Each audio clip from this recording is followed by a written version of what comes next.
Welcome back, folks. Hey, Kristen, what do we have for this week? Hey, everyone. Welcome back. This week we have a fantastic guest for all of you to listen to. It's a really long episode, but we really want you to get to it and listen to it, so we won't take up too much of your time. This week's episode was a really inspirational guest. He has a fantastic award-winning docudrama out, and his words of inspiration really meant a lot to us before and after we got to speak with him. Him and Eddie were two peas in a pod this week. He is the Eddie from across the pond. So remember, if you love this episode and the show, to please leave a review. It means a lot to us. And share this episode with a friend. Ladies and gentlemen, in this corner, Eddie Gagnon. And in the opposite corner, Kristen Gagnon. This is What's Special About Special. I wanted to say that. Well, hello there. My name's Eddie Gagnon. Eddie, I don't want to be here all night. Welcome and thank you for joining us. My name's Eddie Gagnon. That was perfect. Kristen. Your voice. Well, welcome everybody back. Welcome, Prakash. We have today as a guest, and we're really excited about having this guest on. We have Prakash Radhakrishnan. Welcome, Prakash. Thank you. Thank you for having me. Prakash is the creator of This Is Me docudrama. It's a documentary. It's up on YouTube. You can find it there. We really loved it. Eddie was moved to tears pretty quickly. It was awesome. You got him. No, it is. I mean, it is in kind of just my natural intuition. Watching the movie, and as it progressed, I was like, I know exactly where we're going, and so it's very relatable. And for me, in the way that it was presented, is as definitely a caretaker, very relatable. Yeah. In general, yeah. Yep. So amazing, powerful. It was awesome.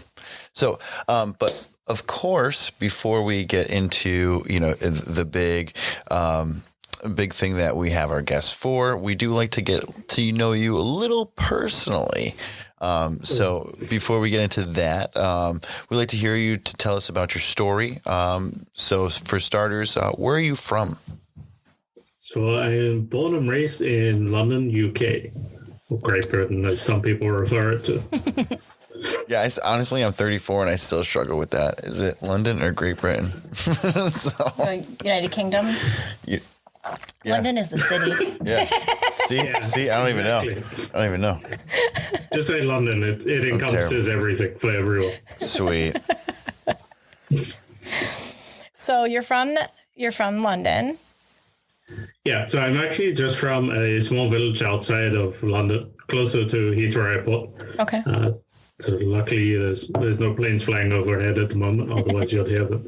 I was born here. I'm not going to say how many years ago, but let's just say a while ago. Raised in the UK. My parents are of Indian origin. Mother's from Malaysia. Dad's from India. I settled here in the UK, so I'm classed as, I would say, a second generation Asian within the UK. And then that's pretty much as the story progressed. So I've got 3 elder siblings. 2 of them have got special needs. One is my sister and one is my twin brother, who he takes every opportunity, like every twin, to remind me that he is the older of the 2 twins. And does it get annoying? Absolutely every time, but hey, sibling love is sibling love. And then I've got another elder brother, similar to myself, campaigning and working towards equality and inclusion of disabilities and special needs of all sorts. So you are the baby of the family. I would like to think so. Until I got married and then my wife took over that mantelpiece. I'm trying to get back, but I keep getting told that's never going to happen. But never say never, right? Possibilities are always to be created, but I know, but I believe her on that one. That's a topic for another day. And you said your mother and your brother also, they work in the disabilities advocacy community as well? Yeah. So my brother mainly, he runs a freight forwarding company, but he also does this on the side, similar to myself. Mom's a retired nurse, so she's got a background in the medical background, which is dangerous to have. Yeah. Someone who knows a medical background, but also is mummy bear, so to speak. Yeah. So going into a hospital with someone who knows medical background is great for me. Yeah. You can say, Mom, right, there's your job. Let's take care of it. But yeah, and Dad's pretty much the glue that holds everyone sane together. Yeah. Just keeps maintaining general normality within the house with his singing random jokes and random sports vernacular that he comes up with. But I seem to find that that's the job. Moms that in this community are either moms that were nurses that then just become these like powerhouse advocates, or they become nurses because they're already kind of a nurse in a way. So they just go into the nursing field because why not, right? Yeah, You're absolutely. a nurse on a regular basis sometimes. I guess the maternal instincts of them is already there. I can only imagine what it may be. I guess our only comparison would be the paternal instincts of what a father would do when he becomes a father. Full protection of the child. So from mother's point of view, it's already there, and to expand on it when you're already a nurse, can only take her to a whole new level. And that's definitely what I've seen during her professional career, as well as post-retirement as well. That mantelpiece of constantly Googling, making sure you're staying ahead of the times from a medical point of view to obviously help facilitate the care and needs of my two siblings, which we'll go into. Yeah. So tell us a little bit about that. Like, growing up, what was home like with two siblings with special needs disabilities? For me, it was more normality because, again, I was born into it. So it's not as though I knew anything different. But at the first couple of years, or some of the first moments or memories that I've got, it's thinking, why is he very noisy? Why is he very hyperactive? He's always giggling. He's always laughing, which there was nothing wrong with it. But then obviously later on, the more I grew, the more I understood that this isn't the status quo, because siblings outside of my network, maybe when I go to school, they're all talking about going away for the weekend, doing things with their brothers, sisters, this or another. But all I could think about is, hang on, I've got to go home and take care of my brother and sister, rather than going, say, for a birthday party or a wedding or a function or even to the movies, something as simple as that. Yeah. Right. And for my sister, my interaction with my sister wasn't that much in the beginning, because she was in a care home. Okay. In the beginning years that I remember. How many years apart are you? She only, between myself and my sister? Yeah. That would be about 6 years. Okay, so a pretty big gap. Yeah. Yeah. I was thinking small. Like Bella.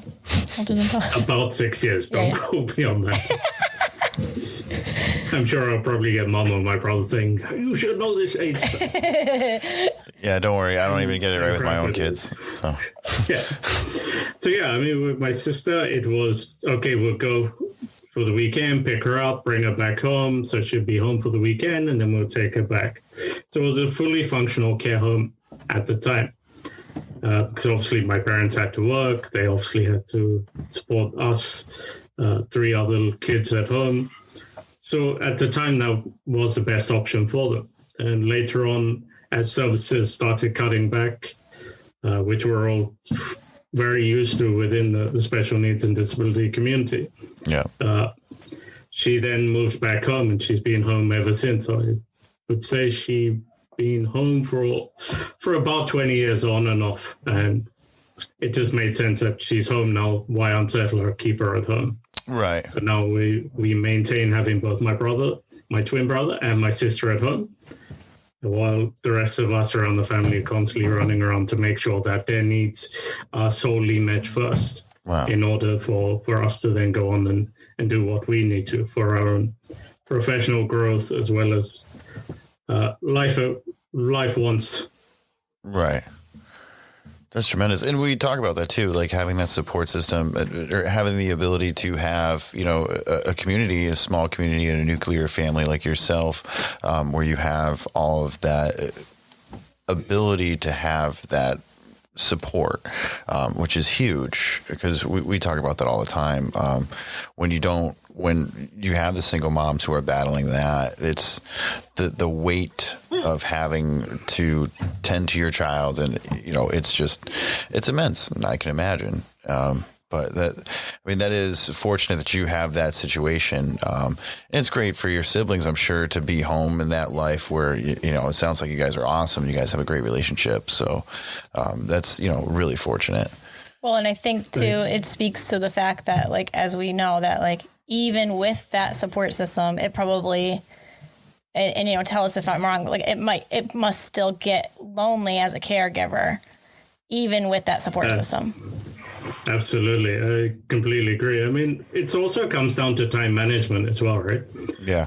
As much as you're there to take care of them for their needs, and we all will do that, at some point you need to step back and have a break yourself, because it can get emotionally tiring. It can get physically tiring some days if they don't sleep throughout the night or interrupted sleep. Now, we all struggle with not that great a sleep on a good night. But if you have this extra responsibility, when do you mentally switch off? Right. You're thinking, have I done this? Have I done that? Has the breakfast been prepped for the morning, or is there milk in the fridge? So small little things. You need to then try and force yourself in a way to step back and say, you know what? It's fine. Whatever's going to happen is going to happen. They're safe. They're well. They're in a warm environment, a nurturing environment. That's all there needs to be. And yeah, at the beginning, we never had any family in the UK, external families, so cousins, aunts and uncles. So our neighbors became our close confidants that would help my parents as and when needed. If they felt, sometimes they'd randomly drop off food packages, which was great. And other times it would be maybe a bit too much food. Yeah. But right. Again, it's knowing that you have that support structure in lots of different ways. And then as and when some family abroad moved to the UK, it just bolstered that support network that I can now take that break, or mom can then have a break, or dad can now go and have a break, because there are other people to step in. And even if they're not necessarily stepping in, they're checking it and just saying, look, everything okay? And just having those general chit chats, which everyone enjoys, rather than how was Mira, how was Prasad, how was it just talking about, oh, do you see the news, or this is happening in this country, or do you see this movie? To just kind of reset everything, so it helps mentally switch off as well. Yeah. And just makes us all feel as though we're part of that wider community, rather than we're dealing with special needs or learning disabilities and everything that goes with it. Being a caregiver, we're only a caregiver.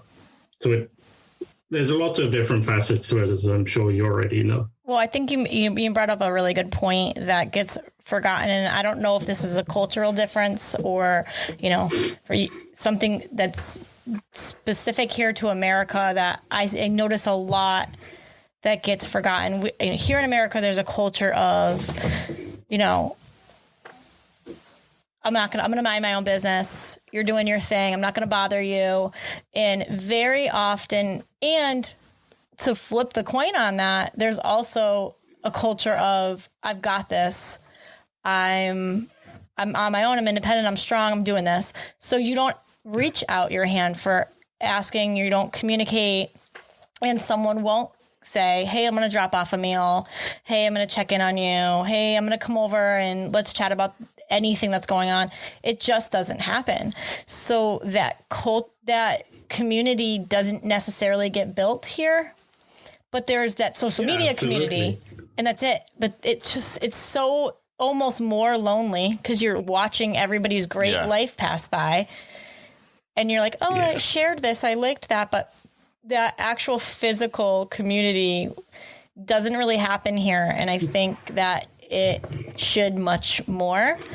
You know, we talk about it. If someone passes away, someone starts a meal train, and that happens occasionally if it's a really tragic something. But other than that, you just don't check in on people, and you don't know what's going on in their life. There's two opposite ends of the spectrum, which constantly happen on a regular basis.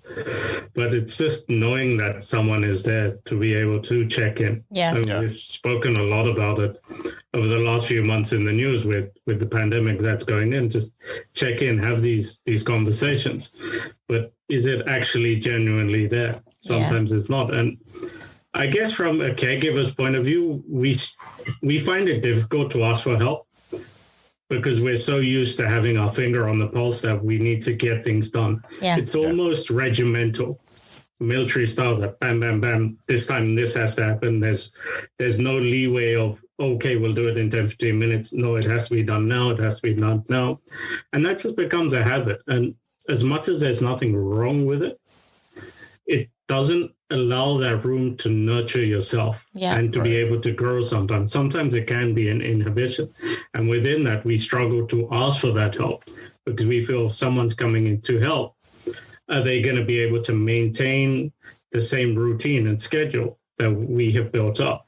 Because naturally, anyone with some sort of intellectual or physical disability has a certain routine they want to maintain. Now, if you're a caregiver, especially a family member as a caregiver, my experience, you're more stuck to that routine. And even 2 or 3 minutes here and there, it's as though a volcano is erupted. And like, how dare you? You can't do these things. And like, actually, you can. It's fine. It's still going to get done, but probably not in the same way you want it done. But the end result is still going to be there. Yeah, and I've even had to tell myself, I've noticed this, had to learn that, like, sometimes that result of it didn't get done the right way or the way that I think it, you know, it's going to need to be done because otherwise there's going to be a meltdown or something's going to happen.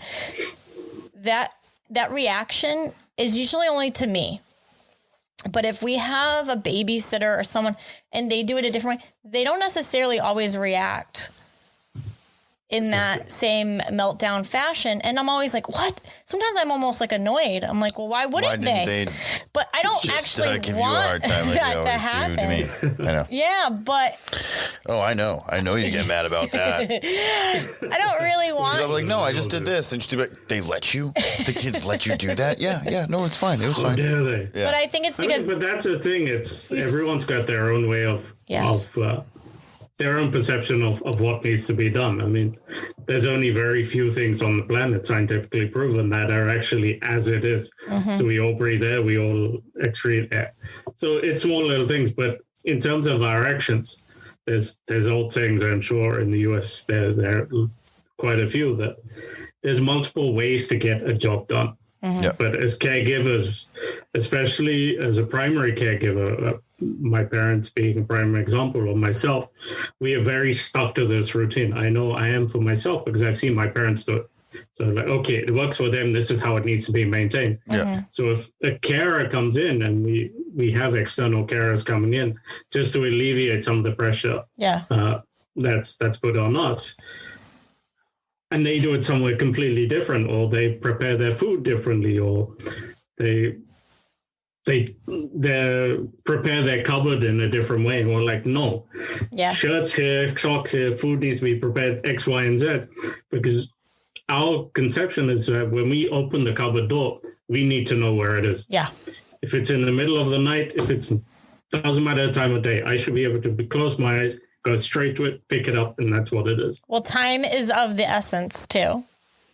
Absolutely. And the thing is, there's nothing right or wrong about it. Right. And sometimes I find that as caregivers, and this is something that I've noticed by having different conversations with people around the world that I've connected through the video and various support groups, that we just lack a sense of routine. We just get so happy with that routine that we don't want it to break. Yeah. Right. Whereas there's nothing right or wrong about it. Sometimes I wonder if I became a type A personality or if I already was one, because everyone we talk to seems to be type A personality. I'm like, wonder if we were just created, if we just happened to all be type A, or did we become type A person? No, you weren't always like this. You used to be fun. Out of necessity.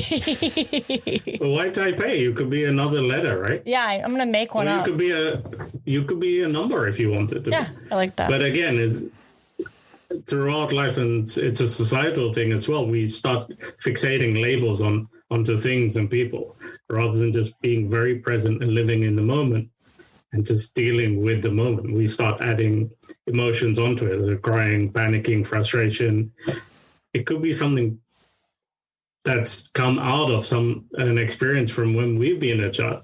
I know from when I've been a child and I saw my brother being very hyperactive or ripping up a magazine, so to speak, because he was just trying to irritate everyone.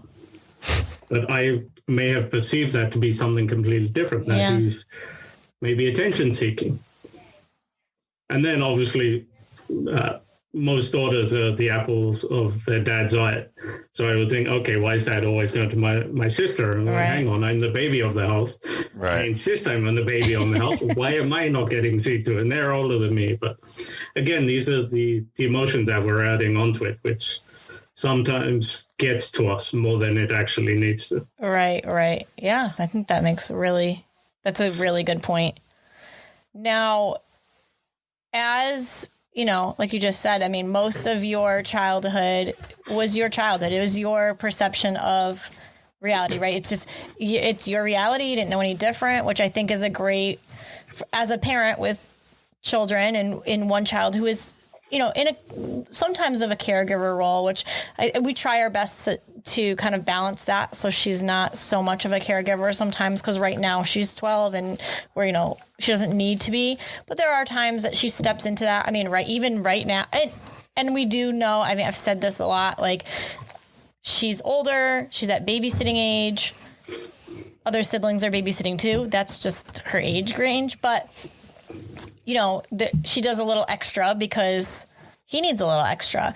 So we try to kind of be aware of that. But I think and get concerned sometimes, are we giving her too much responsibility? How is she feeling about that? Are we affecting her down the line? I'm overthinking it as a parent. Definitely. How much, you know, do you feel now looking back? You're funny. Do you feel now looking back as an adult, did you feel that you had too much responsibility as a kid? You know, how does it affect you now? Interesting question. My flat answer to that is no. At the time, I think it was more confusion, trying to understand that, okay, this is a big world. These are the things that I'm learning in school. Where does that fit into home? Or these are the things I'm doing at home. Where does that fit into school? Yeah. So indirectly, I created two separate worlds. So home was home, didn't share home at school because no one outside of the home would understand. And you don't share school at home because once you come home, you don't have time to sit down and do everything. Rather sit down, have your dinner, do your studies, get washed up, go to bed, and then the next day starts all over again. So from a cultural point of view in the UK, it's not something that's openly spoken about. And I know in the Asian community generally, I'm talking from my own perspective. I'm not generalizing that. Again, it's one of those things that people don't like to openly talk about, to say that we have a brother and sister with a special needs or a disability. I mean, when was the last time any of us went to, say, a wedding or a big function, non-family orientated, when there was someone with a disability? Could be someone in a wheelchair or someone who has, say, cerebral palsy or any different avenues of disabilities or special needs. They just don't seem to be there. Very few. I'm not saying it doesn't happen. Right. And this is the thing, that because I made them two separate worlds over such a long period of time, it became normality. But it got to a point where you're then stretching yourself over so many different areas of life because you want to enjoy being a kid and growing up and the same things that everyone else does. But at the same time, you want to maintain your responsibilities at home. Right. Because you don't want, for me, I didn't want my parents to go through it alone. Right. I mean, they had their friends, their support networks. But again, I took it on as I'm a member of this household. I'm the son in this house. I've got to equally step up to the plate, because at some point, we hate to have those conversations. It's going to come back to myself and my other brother. Right. So we need to be able to take over the mantelpiece, so to speak, and understand the dynamics and the severe complexity of everything that it takes, be it from a state level, the financial impacts, the decision-making, the everyday, to talking to clinicians, to really get to grips and understand it from the basics. So the sooner we got involved in it, the sooner we would have a better idea. And as we all know, things from a clinician's point of view constantly keeps changing. Yeah. Constantly feeling as though you have to put on the armor, the helmet, the guards and everything and go for a full-out fight, even though you don't want to, because it's, again, like we've spoken about previously, when you go to a hospital or you see any clinician or anyone really, their first response is, how do I deal with this? Yep. Not the fact that this is another human being. It's irrelevant how you deal with it. Yes. You deal with it the same way you deal with anyone else. But because they're not trained or they don't have the experience to deal with it on the cuff of the head like they would with everything else, it then takes another 5-10 minutes for them to calm down and them to get to grips, rather than just treating them like a human being, but just adapting it in a different way, which they would do for any other human, right? Well, I think that in general, I mean, we've seen it here. I think that there's been a shift in that world right now where they're trying to get back to it. But for a while there, it's been, you've got 15 minutes to see a patient, you're in, you're out. So that humanity part of it has been almost trained out of clinicians. And so they've got 15 minutes. There's no time for that humanity part. We're in, we're out, we're going to talk about it. So a lot of times I had noticed in the beginning, like no one was even looking at him, talking to him. It was black and white. We're in and out. Tell me about the diagnosis. Tell me about this. Okay, bye. And I was like, hey, can we talk about how things have changed? What I've been seeing? Talk to him, look at him, notice the things that I'm noticing, like have him walk a little bit. They don't want to know. So we switched hospitals. Well, because then it's more to do. Honestly, when you talk about that, and you're adding more variables. Yeah, like and these, it's more these work doctors for are them. like, okay, fine. Well, now I got to introduce you to the specialist. And now we we're gonna saw talk about- that, yeah. So I'm like, and I understand. I mean, on both sides, they're trying to do a job and they're trying to do the best that they can. There's so many like healthcare costs are very high. So I know for what we pay. Yeah, but the thing is it more about healthcare or is it more about numbers? Yeah. And that's the thing. In recent times, it's become you've got a set quota that you need to get done in, say, per shift or per hospital or per ward. Yep. Get it done. Because if you don't, then our funding drops or so many other different variables that contribute to it, rather than it's a business. Okay, just give us that extra 5 minutes. And rather than speaking to them directly with the notion of, no, they are the patient, we can only speak to them. Hello, we're the caregiver. We're with them on a regular basis, if not every day. Right. We can probably give you a few extra insights into what you're trying to figure out 5 times quicker than you can get to it. Right. And it could give be you more the info. smallest thing by their facial expression or something that they may do that triggers you to, okay, that's what it is. Yes. And then you tell the doctor rather than saying, are you okay? Is anything hurting? Is this? And if the person is nonverbal, where do you go from there? Yeah. Exactly. It makes it that much more tricky for them. So I do get where they're coming from, but I strongly believe that more communication needs to happen between clinicians as well as the caregivers. And it's not just clinicians. I'm not just going to blame them. It's restaurateurs. It's the entire spectrum outside of people who've got special needs and learning disabilities and caregivers. Well, I think the more it gets like this, the more conversation that happens, the more it's recognized and the more people are just aware. And when you're out at a restaurant, or you're out anywhere, the more, instead of speaking, you're speaking to the whole You're just fully having a conversation as if you're having a conversation at a table. I think that's the biggest thing that I've noticed, like even when we're out, you know, because Eddie uses his wheelchair for long distance. So it's very rare that we have it with us. But when we do sometimes, I've noticed a big shift in how he's treated. And I'm just like, nothing has changed. Except for how he's getting around. And then all of a sudden someone's vocal range is in a different spot or their tone has changed and how cute he is all of a sudden. And he is cute. Don't get me wrong. That doesn't change, but it's just how we're speaking to him or a little kid will say something to their mom. And instead of just saying, oh, what's your wheelchair for? And Eddie will just tell them we're whisperers, which 100%. Or don't stare. 100%. You can ask. Stares, I hate those stares. Yeah, and so and you easy. can feel the eyes that are somewhere there in the background. You're like, and it's all ignorance. Come over and say something, but I don't want to. Yeah, and I don't want to and it's all just them just not knowing enough. Like it's not out of anything that they're trying to be mean or anything like that. They're really just trying Children are just naturally curious. It's not even just children, even adults. Like I don't think anyone's being mean-spirited. I think they just don't know the right way. And if somebody is uncomfortable, which I totally understand, I've even in myself found myself in a situation where if you don't know what you don't know, you're uncomfortable and you might say or do. I always liken it to, and we all know, anyone who knows me knows I do this. I've not once handled a funeral or a wake in the right way. I always say the wrong thing. I always do the wrong thing. I handle the whole situation incorrectly. And I'm stuck with her at these events. So everybody's like, oh, look at these two. And I'm like, it's not me. I'm the good hugger. I'm the good one. That's how I think about it. It's not because I don't mean well. I just do not handle the situation well. I get nervous. And then I just fumble over the situation. I think that's probably what's happening. So I either have an opportunity to educate and I can, even if maybe I'm in a mental crappy headspace, maybe I know that it's not my responsibility to teach the world because sometimes I'm just having a shitty day and I don't want to do that.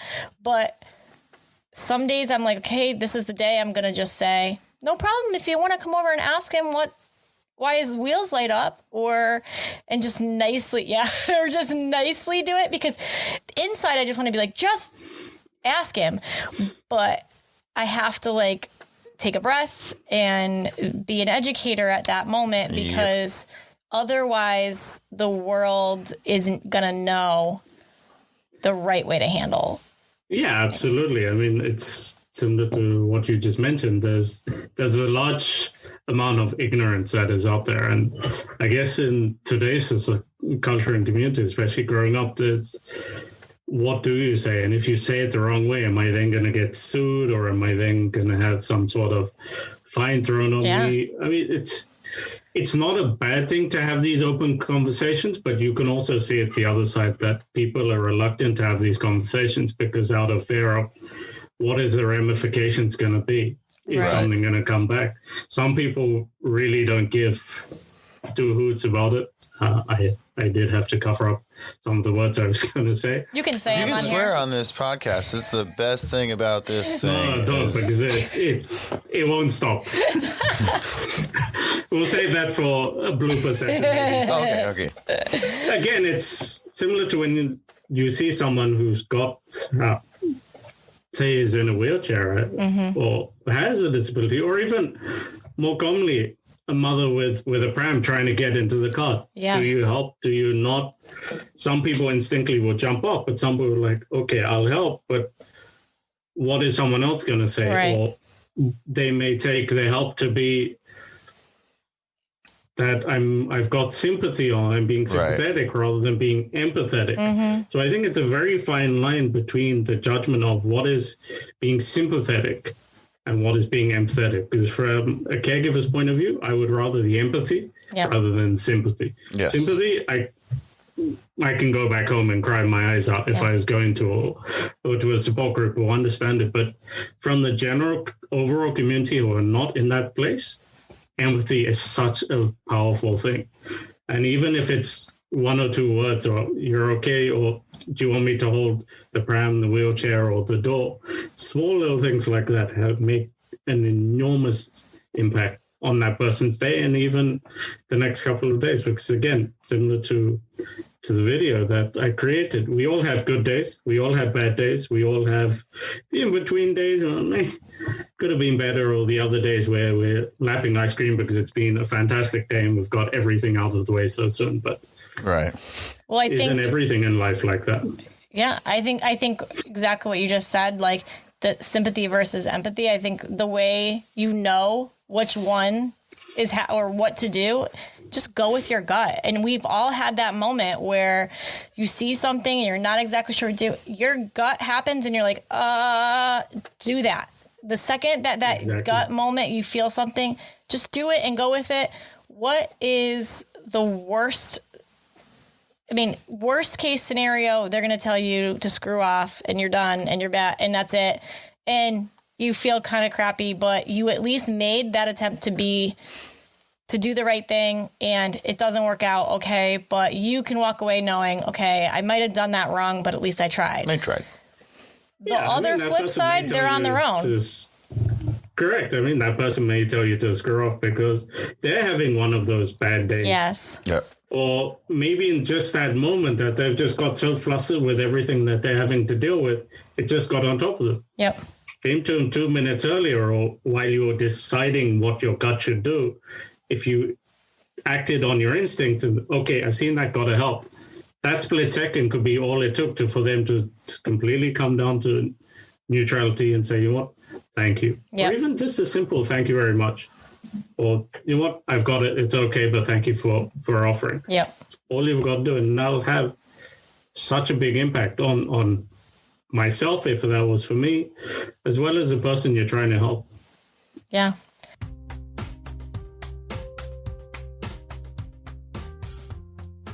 I just gotta edit when I called her the wrong name.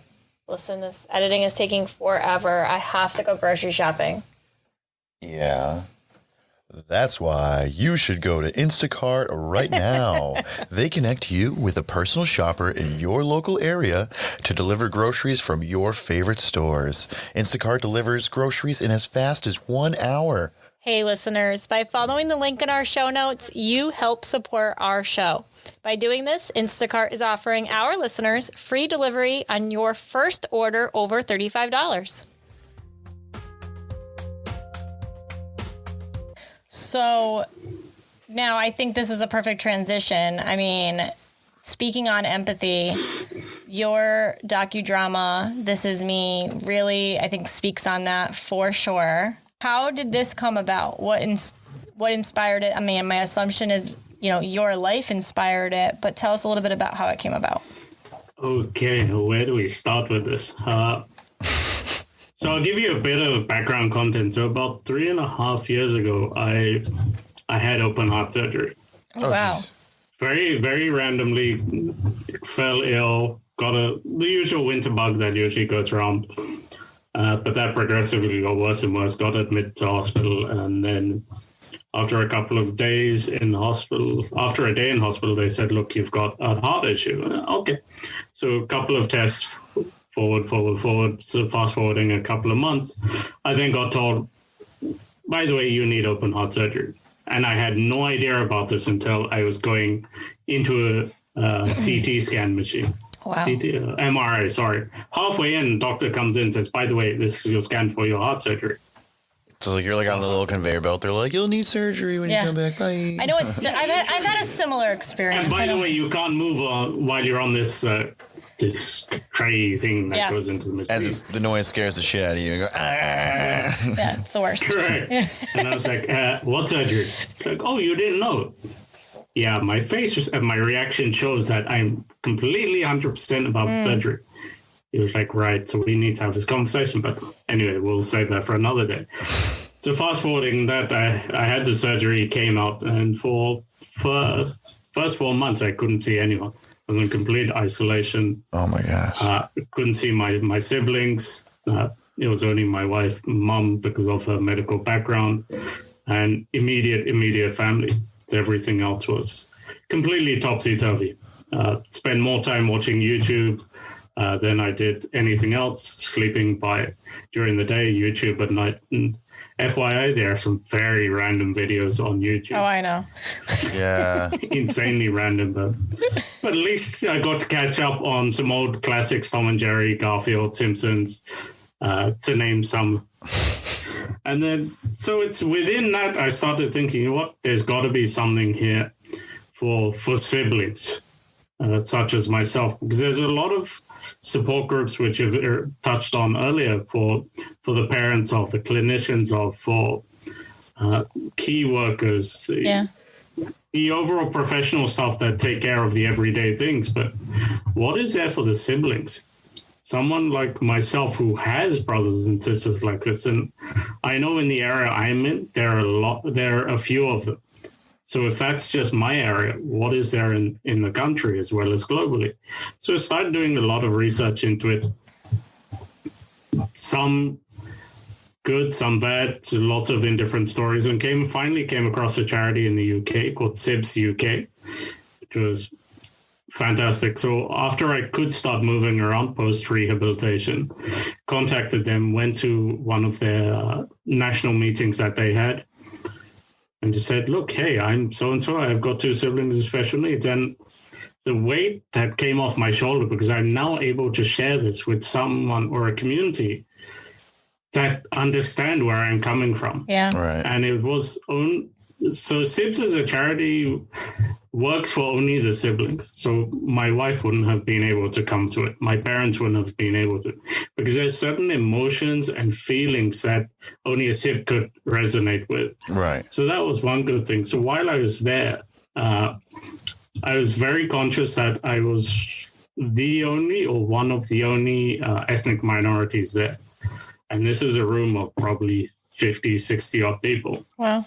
So hang on, this can't be right, because I know there are more out there. Yeah. I'm not the only one. If I was there, I'd be singing and dancing about it to an extent. But, Right.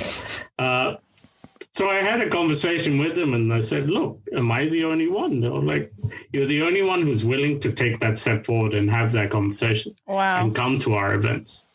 I was like, so that struck me. I was like, really? That's surprising. So I got home, and a couple of days later, one of the organizers sent me an email and said, look, do you mind writing a case study on your experiences of having siblings with special needs? So I wrote that. It took me a year. Like most things, where do you start? Right. Yeah. How do you start documenting your first feeling, the first notions of what it was like, the weather, the this, that. I came home from work, switch on the laptop, and I was like, it's getting done tonight. I don't care how it's going to get done, it's going to get done. So did that, submitted to them. They were more than happy. I did give them the option of changing things if they needed to, or they said, no, we love it the way it is. So that was the birth of the case study. Fast forward a couple of weeks where I was sitting for dinner with a couple of friends in London, and his wife turned around and said, why didn't you turn this into like a YouTube video? Yeah. Or a Vimeo video? And I was like, it was hard enough putting it into words. Yeah. Where would I start finding someone who can video it? Because it's not something I can do, because I have no idea in the concept of filmmaking. So incidentally, her husband, who has a small film company, said, you know what, I'll do it. You know what?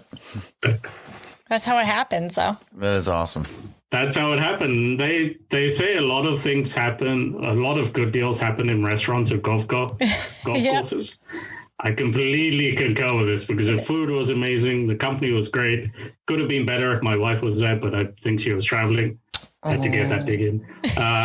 She wasn't there. It just worked. Wow. She was traveling. I think she was in New York visiting her parents at the time. So that's pretty much how it came. And incidentally, the following day, the charity came forward and said, look, would you mind turning this into a video so we can show it to our funders and the people in our network? You're like, by the way. So, hang on. The charity is asking me. Yeah. The charity is asking me. Some friends have asked me to do it. because they feel the visual impact will be there, not just in written. I thought, okay, there's something here. There's something happening that I'm resistant to.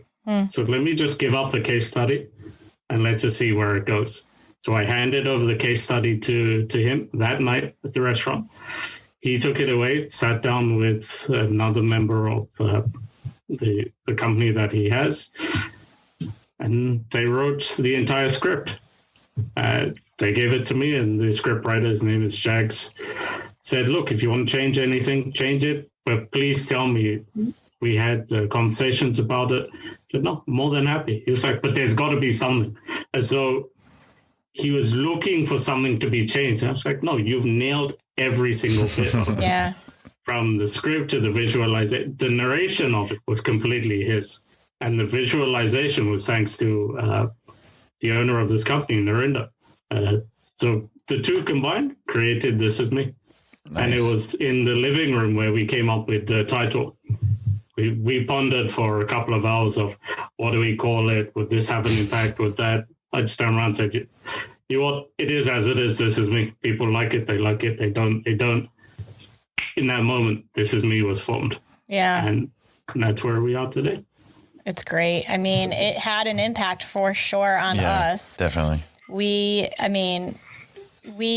clicked it on and we were like, okay, let's check it out. Let's see what this is. And I think it's more than just, this is a story of a sibling caretaker. It's a story of that. Plus, what it's like to be a caretaker. And you guys pretty quickly on hit home of visually how it feels to kind of feel alone, even when you're not alone in it. Yeah.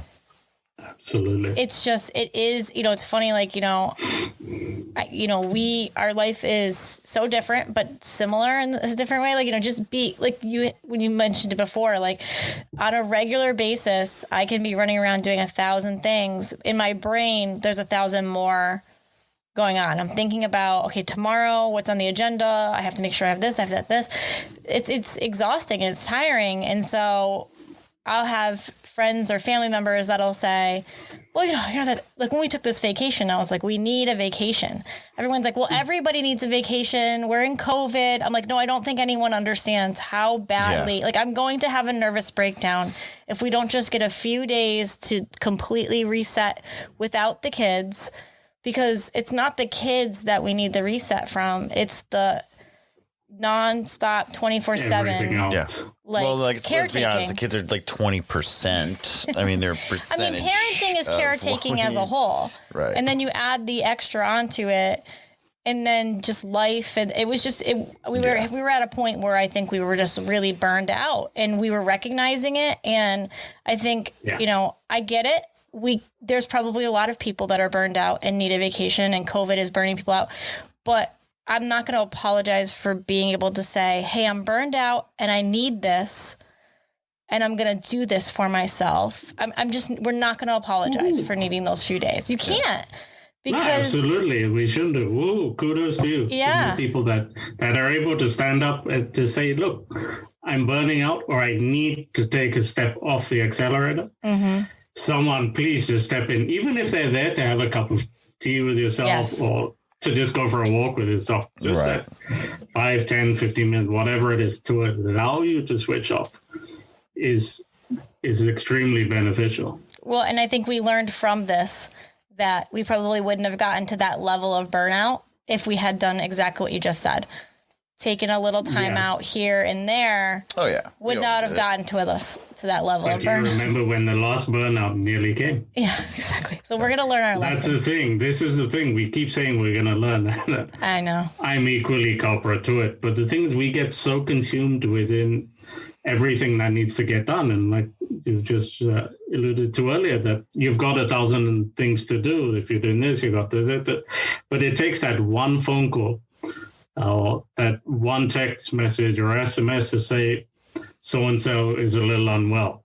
Suddenly everything breaks down. And you're like, okay, I've got a mountain here. I now have to throw other things that, okay, why are they unwell? Or haven't I given this medicine? Or haven't they eaten this? Or have they fallen somewhere? Or do I have taken to a clinician? Or is there someone that can help me? We then add all these things on rather than just saying, well, hang on, it's cold outside. It probably just got a simple cold. Yep. Yeah. But we add everything on, and that speeds up our process of getting to that burnout point. I've seen it way too many times for myself, and I keep telling myself, I'm not going there. Yeah. But I think it just comes with being a caregiver. It happens. I guess parents would also go through that point, just taking care of their kids. At some point, you get to that point where you're like, oh, Kristen's there. Out. You're just having a closed room time, scream, shout, do whatever, neutralize yourself and calm. And hey, how are you? Hug your kid and carry on. But where do we have that as caregivers? Yeah, I think. Which is why we have to be very regimental and factor it in. It's extremely important. Yeah, that's what I think. I've learned that I'm not going to be annoyed when I see friends that are like, I go to the gym 3 times a week. And I'm like, what? But you know what? Good for you. You take 3 times a week to just do something. Like, I'm going to do something like that. I don't know when or what. I always say I'm too tired. But you know what? I'm too tired because I'm not doing that. Look at you grow as a person, I'm Kristen. I'm growing. This vacation was so good for me. I know. Vacations are great, but the thing is, you're tired, not from a physical point of view, but more of a mental point of view. Yes, exactly. Which we spoke about earlier. You're not able to switch off because there's always something you're constantly thinking about. Yes, that's exactly. Your brain is always going. It's like a hamster wheel. Yeah, but the thing is, within all of that, look at some of the things that, say, a young caregiver is developing, or someone who develops into this from a young age. They learn resilience. They learn the true meaning of humanity, being able to take care of someone else, which is true, unaffected love rather than romance and everything else, which is great. She's not listening, so that's fine. But and I had this at a workshop which I did last year where some kids kept asking, or even their parents, why me? I'm like, well, why not? Yeah. You're learning some seriously hard skills now. So when it comes to going to your first interview or going into the professional world, resilience, you've already got it. You've got it in bucket loads. Yeah. Determination, it's already there. Otherwise, you're not going to be here.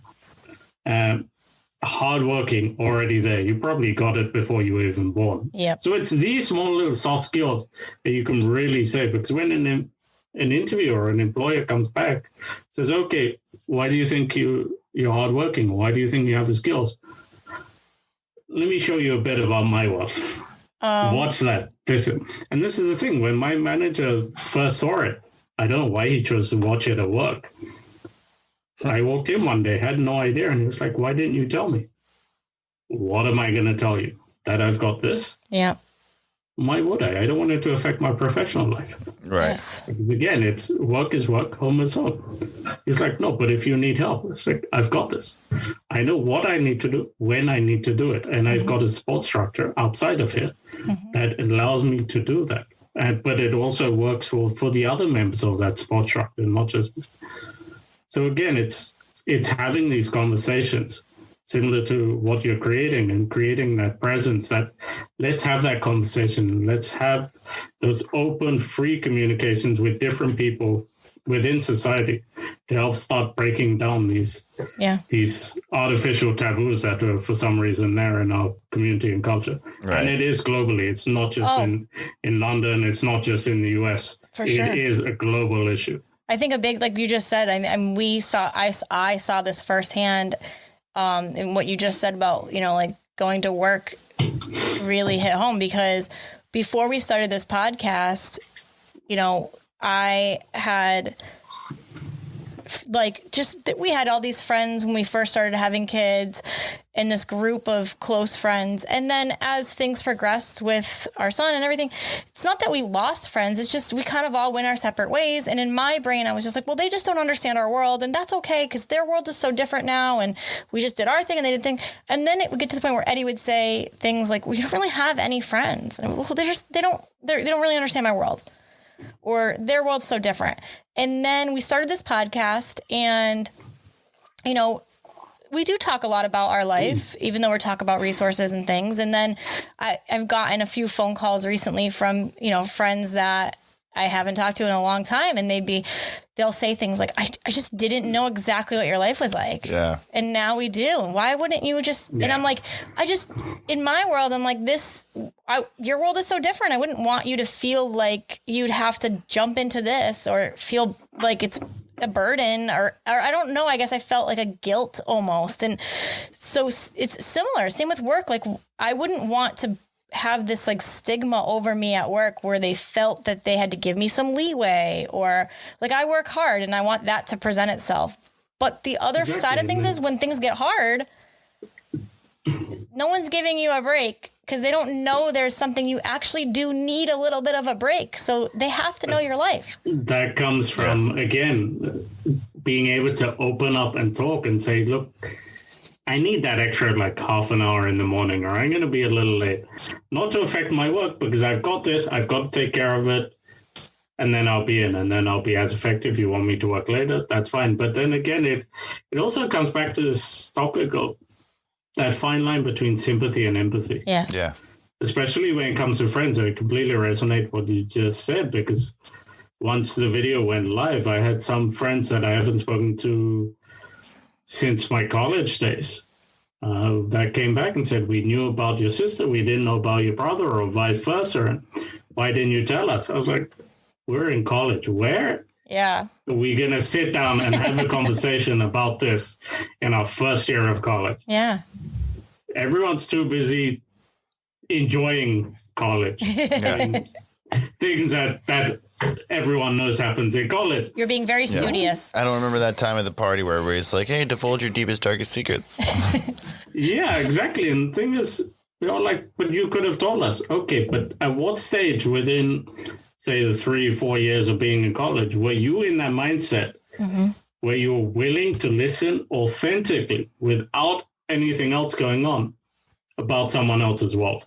Right. And even if you were, how much would you actually process? Because your mind is probably thinking about your thesis or the next exam or when am I going back home or what am I going to have for dinner or, man, my socks mismatch. How did I not put the right socks on?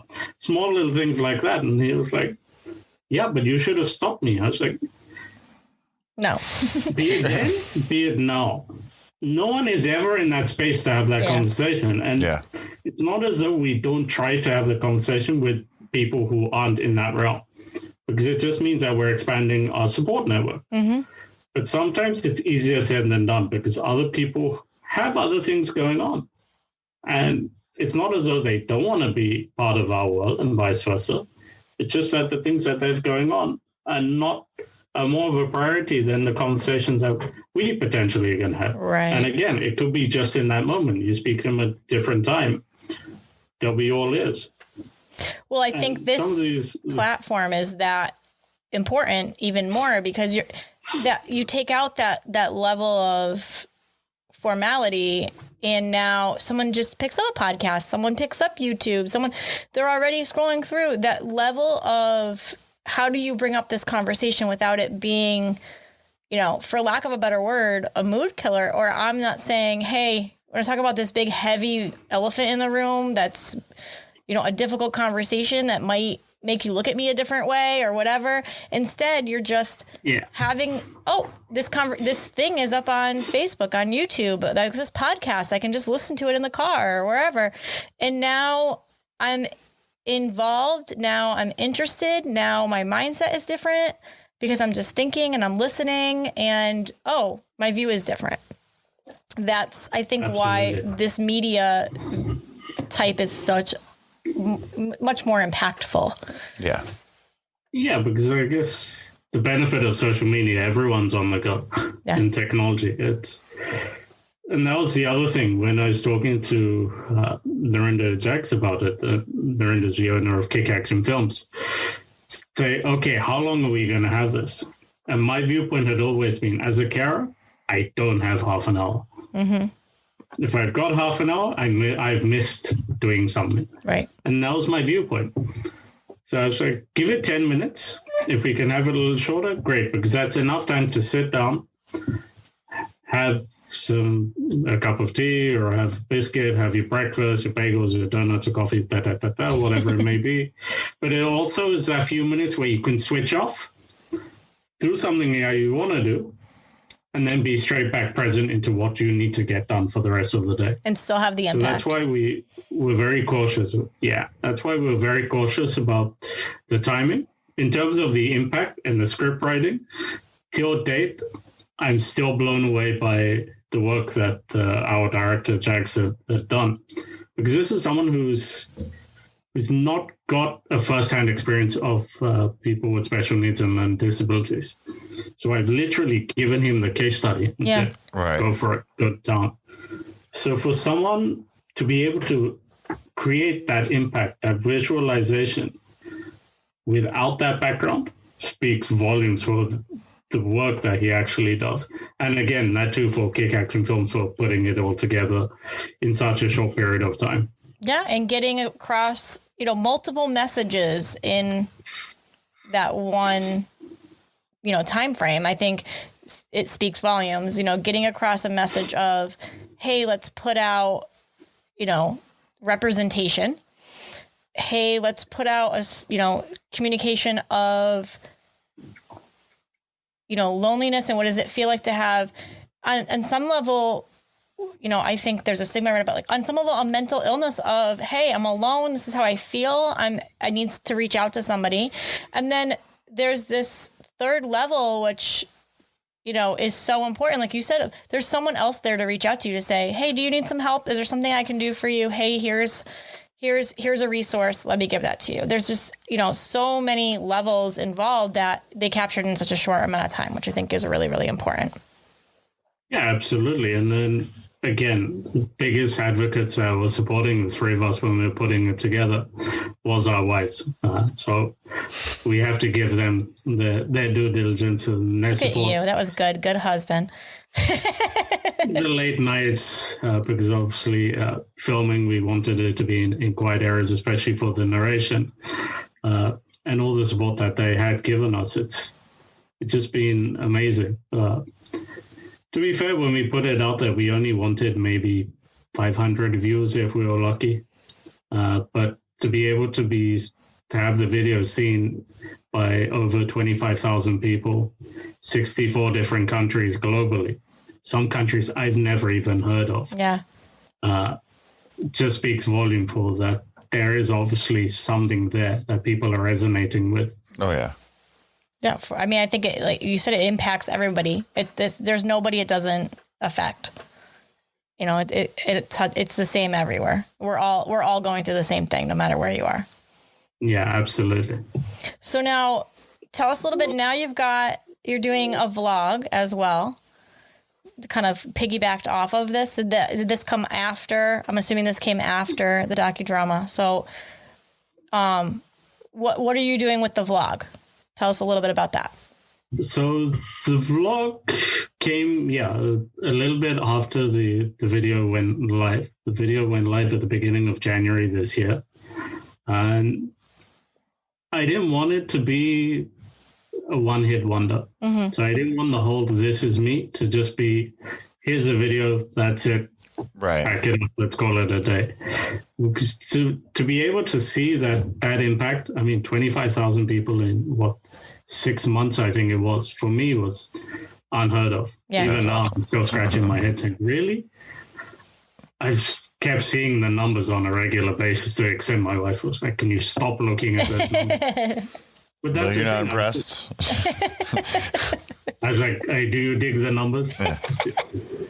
Didn't work, but I was so amazed by it. And so were the other guys and the rest of the team that form part of it. One of the characters actually works in the clinician background. She's a doctor. And even she jumped on board and said, you know what you're doing is fantastic. So the vlog came kind of as a second baby child. So we were contemplating with, okay, what do we do next? Do we create another video? Do we not? And I thought, let's create a vlog. Let's connect with people from the different areas of caregiving, be it from a mental health point of view, male caregivers, which is very rare because caregiving is more inherently a female-orientated background. But we're one for equal opportunities for everyone. So I thought, okay, let's get them on.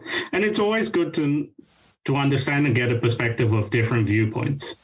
So we created that, and again, that's blossomed into its own little thing. And recently we've been running a competition with a charity in India as well, again around special needs and learning disabilities. So it's really creating that platform for others to say, you know what, hey, I exist. Yeah. I'm not just in the corner dealing with so many different things, juggling so many different facets of life, but it's also giving them an outlet to say, you know what, I want to share something. This is what I enjoy doing. Okay, great. If you're a writer, contact us. Let's create something. Yeah. So it indirectly empowers them as well. And that's what we stand for, just empowering others just to live life as fully and as free as they can be, because anything is possible. And to use their experiences that they've already got to achieve the goals that they really want to get. And hey, if I can do it, anyone can do it. I think that's great. I mean, I think that it's just another way to kind of continue to propel all of it forward and continue to get the word out there. And, you know, like you said, like relieve that stigma a little bit and get people talking and communicating and growing a network of people that need a community. I think that's going to be huge. I mean, there's lots of siblings out there who probably feel alone, and this is, you know, a huge opportunity for them to know that they're not. And if it gives them an opportunity to say, hey, let me look and see what's out there in my community, and if there's a network of people that I can connect with, then this is a great chance for them to kind of see that and know that. So I'm glad that we could help kind of bridge that gap. Just on top of that is that we were fortunate enough to have won a couple of international film awards for it from various film festivals that it got entered into, courtesy of Kick Action Films. And one of the biggest areas I really wanted to have an impact is Asia, because there's a lot of support groups on social media as well as websites in the US or in Australia, New Zealand, that sort of thing. But there's not so much of it in Asia. And it's also a topic which isn't openly spoken about as freely as it is in the West or in a first world country as they call it. So for us, especially myself, that was one area which I really wanted to break into and saying, look, this happens. I'm an Asian. I've opened up. It happens to all of us. It's there. It's clearly there, especially when you go traveling. And surprisingly, one of the first awards that we received was from India. That's exciting. We've got it. Now let's really go to town with it. We've got our foot into the door. And since then, we've really been pushing within Asia. We've got, I haven't looked at the numbers recently, surprisingly, but we've got viewers in Malaysia, in Singapore, India, Bangladesh, Pakistan, the Gulf. Again, even in the ABC Islands, South America. And I was like, where are the ABC Islands? I'd never even heard of it. And then they said, oh, you know Aruba. And then, everyone knows. And then, that little dot, which I always thought was a piece of dust on the map. Well, I feel like that's really exciting, too, that, like, you know, being award winning there only heightens the awareness, and then is going in these countries where that is got a little bit of a stigma. It's going to be like, oh, hey, this is something I can talk about. This is something we can open up about. And if not only are people going to kind of reach out, branch out, it's going to be more of a thing there, but then hopefully it also creates more content, more of everything, and more representation in Asia, all around the world, to just kind of really, really, really get the ball rolling. Correct. I think it's not just about the geographical location as well. It's also from a societal point of view that on the news, you hear quite a lot about Black Lives Matter and the paying community, but it's just to re-empower everyone. It doesn't matter what your background, your color, your creed, your community may be. At the end of the day, you're a human. You've still got feelings. Right. Let's have these open conversations. Yes. And if you're going through something that like this, great. I mean, just after the video went live, I got a phone call from a local well-known charity to say that if it wasn't for your video, one of their participants or users, whatever you want to call them, was actually considering ending their life. But there was something within the video that they had seen that they thought, you know what, there's got to be a better way. And ending things is not the answer. And thankfully, they took that step. What it was in the video, I don't know. But you want, if it saved that one person, how many more has it saved that I don't know about? That's right. Right. And for us, that's all that we wanted, or that I wanted. When I heard that, and also a conversation I had with a very dear friend of mine in Gibraltar, who I went to college with, again, same sort of thing. There were more men opening up about their emotions after seeing that video. Some of them saying, dude, I'm close to breaking down into tears after seeing that. Why did you never tell me? And again, it goes back to the cycle of, okay, when did you want to hear about this? Right. It was right the wrong time. I'm just used to getting, he was like, you want, I just want to give you a big hug. And anyone who says that men are not emotional, yeah, right. Yeah, I know. Oh, we know in this house, let me tell you. No. We're just more candid about how we show it. But again, I'm completely blown away. The entire team have, more so my parents, have just been completely blown away by the love and support and feedback that we've had from it. Because again, let me be very frank, none of this could have happened without my parents' support and well wishes. Right. Well, they must be proud. And your wife. Yeah. They must be proud. I mean, they've created, I think, probably, you know, and you guys, I bet you, they don't even realize this. You don't even realize this, but probably a culture inside your home that's very niche. Yes, but also, yeah, you niche and unique and just loving, and it works. You know, it sounds like there was just a very good balance of, yes, you had some responsibility, but not more than you needed to have. You know, right. It sounds like you were a sibling as a sibling should be, a child as a child should be. You had some responsibility as a caretaker because that was your role in the household, and that's okay. Absolutely. I mean, sounds like your parents were great in balancing that. Absolutely. My parents were very, very strong believers of, okay, this is your life. You've got to get an education, but you've also got to have that fine balance. And with you can add in hard work as well to it, even better. And that's the thing. I learned from a young age, as well as my other brother did, that we've got to grind. We've got to start from a young age and start building something, because no one knows what tomorrow is going to bring. Yep. And they really gave us every possible tool that we could have, from a cultural point of view, from a community point of view, as well as everything else that they've shown us. And just being as parents, and one of probably the biggest achievement I've been able to have, it may sound so simple, is to be able to sit with my parents and just have that open, frank conversation. Because there were some things in the videos my parents were like, where did that come from? Yeah. We never knew about that. I was like, okay, but do you remember this time? Yeah. This incident? And I was like, yes. This is where that came from. And it's the aha moment. And, we now understand why you did things at certain times. It wasn't that you were being rebellious. It was because you were trying to find your voice. And you didn't know how to, because you were suppressed with all these other things that were going on. So it seemed as though you were being rebellious, but actually you weren't. You were just trying to be heard. And now, love and abundance completely in the house. We still have our jokes. We still have our ups, our downs, like any other family would do. But you know what? We've got each other's back, as we always have. And that's the thing with all caregivers and with all people, regardless of whether you have special needs or be it intellectual or physical, there's always people outside of your immediate bubble who've got your back.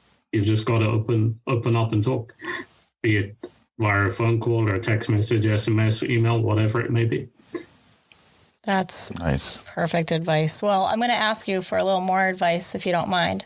But we ask all our guests if they have 30 seconds to speak to their community, but there's no pressure on the 30 seconds thing, and I don't know why we ask it.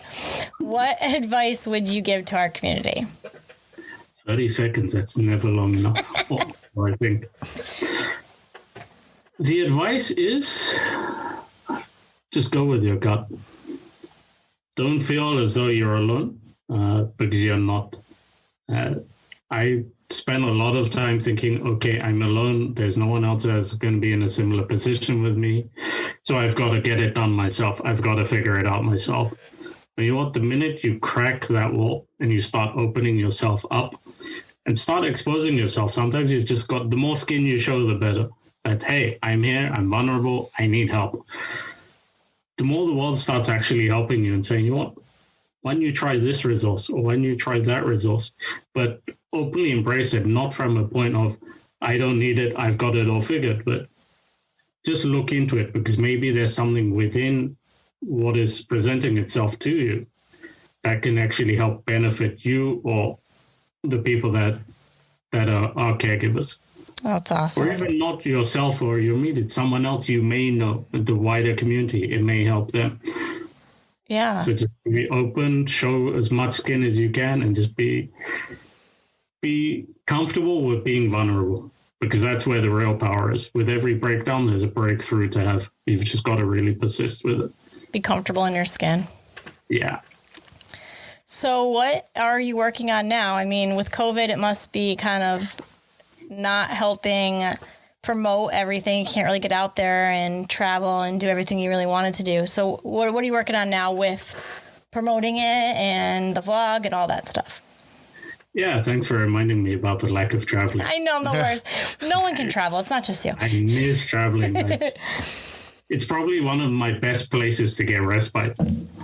It's my way of switching off for a couple of days, jump on a flight, go somewhere, be able to completely switch off. So I miss heavily traveling.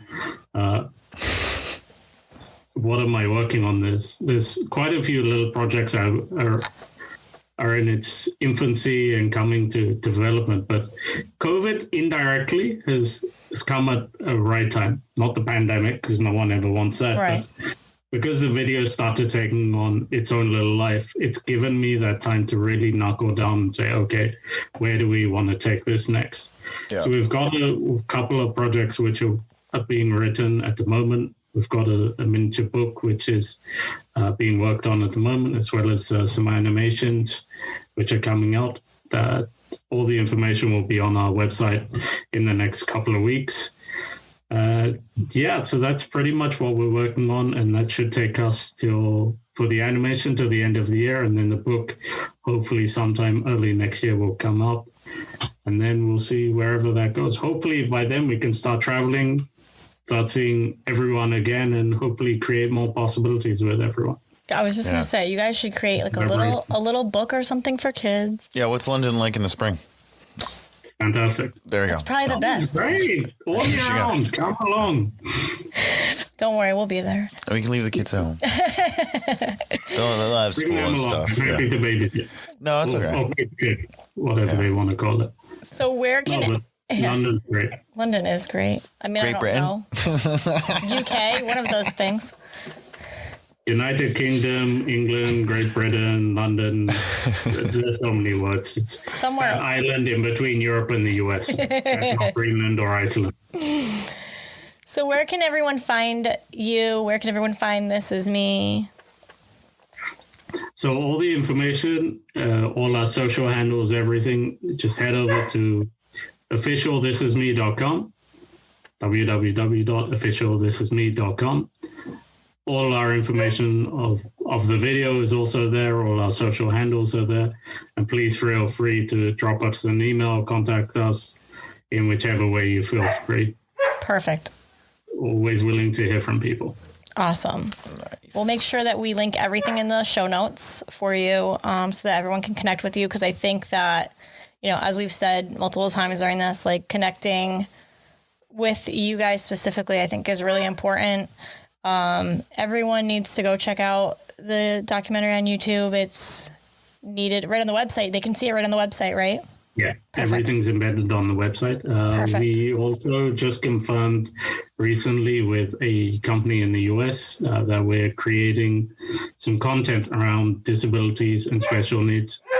So they're the middle go between an employee and the corporate world. So there's an organization who are creating that.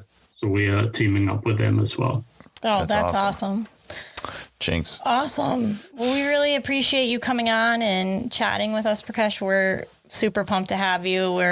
We were really looking forward to this one. Yeah, again, that everybody needs to go check out This Is Me, because it was absolutely moving. It's very, very powerful. So. Yes, you did a great job. You guys take care. We'll catch up soon. All right. Sounds good. So much. Have a good night. Thanks for everything. Bye-bye. Bye.